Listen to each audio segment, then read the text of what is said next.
Hello, beautiful souls.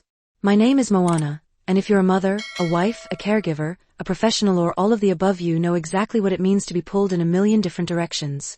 There are days, or let's be honest, weeks, when you feel less like a human being and more like a human doing. A logistical manager, a chef, a chauffeur, a therapist. All rolled into one, with zero breaks. I used to joke that even a 5-star restaurant chef couldn't keep up with the demands of my kitchen, preparing 3 different meals just to please everyone. And don't even get me started on parent chat groups. The sheer mental exhaustion of it all. It felt like I was running on a hamster wheel, full speed, every single day, just to keep up.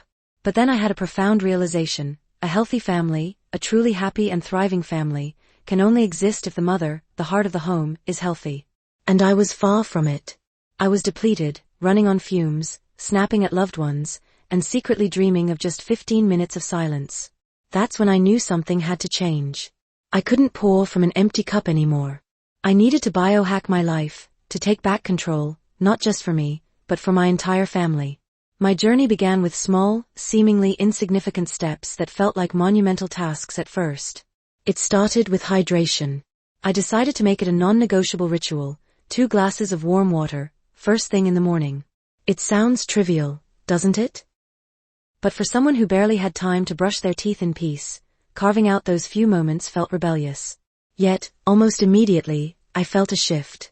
It was like my body was waking up, gently, instead of being jolted by caffeine.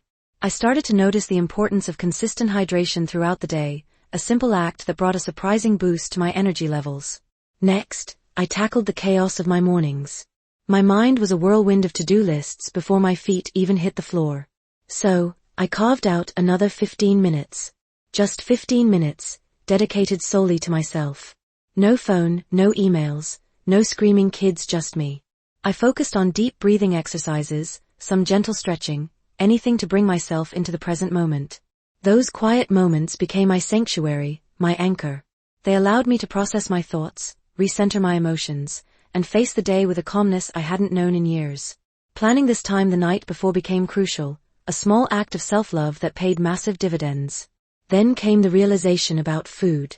My breakfasts were usually rushed, full of quick carbs that left me crashing by mid-morning. I shifted to a protein and healthy fat-rich breakfast. It was a game changer. Suddenly, my energy levels were stable, and those mid-morning slumps vanished. Alongside this, I started paying attention to essential nutrients. After consulting with a professional, I began supplementing with at least 2,000 international units of vitamin D and 2,000 milligrams of omega-3. These weren't magic pills, but they were foundational building blocks that supported my body and mind, helping to regulate my mood and reduce inflammation. The next challenge? My sugar cravings. Oh, the sweet, comforting embrace of sugar after a long, stressful day. But I knew it was a vicious cycle. For just 1 week, I committed to cutting out all added sugars. It was tough, truly tough. Withdrawal was real, but the clarity and sustained energy that followed were incredible. High insulin levels, I learned, not only drain your energy but can also elevate cortisol, the stress hormone, leaving you feeling constantly on edge. Breaking free from that cycle felt liberating. I also explored ways to naturally boost my energy. I discovered specific amino acid supplements, which, when taken carefully and with professional guidance, can help support natural energy production and recovery. It's vital to always consult a healthcare professional before adding any new supplements to your routine, but for me, this was another piece of the puzzle that helped me feel less fatigued and more resilient. But stress. Stress was my biggest enemy. I learned that chronic stress depletes magnesium, a crucial mineral for relaxation and sleep. I started taking 800 milligrams of magnesium an hour before bed. And for an extra dose of relaxation? A warm bath with Epsom salts. This became my nightly ritual, a luxurious soak that melted away the day's tension and prepared my body for truly restorative sleep.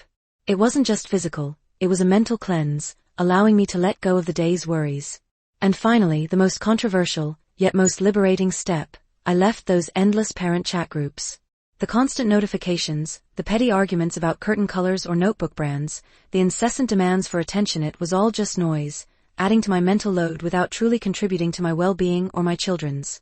Stepping away felt like shedding a heavy cloak. The silence was deafening at first, then incredibly peaceful. It allowed me to focus on what truly mattered, on my actual family, on being present, rather than constantly reacting to external demands. Looking back, these weren't just hacks, they were intentional choices, deliberate acts of self-preservation and self-love. They transformed me from a constantly anxious, drained mother into someone with renewed energy, mental clarity, and a deeper connection to myself and my family.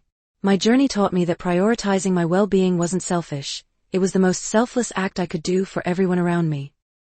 But I'm curious, my dear listeners, in this relentless world of modern motherhood, is it truly acceptable to disconnect from constant external demands and focus on your own needs, even if it means stepping back from certain community expectations, like those relentless parent chat groups?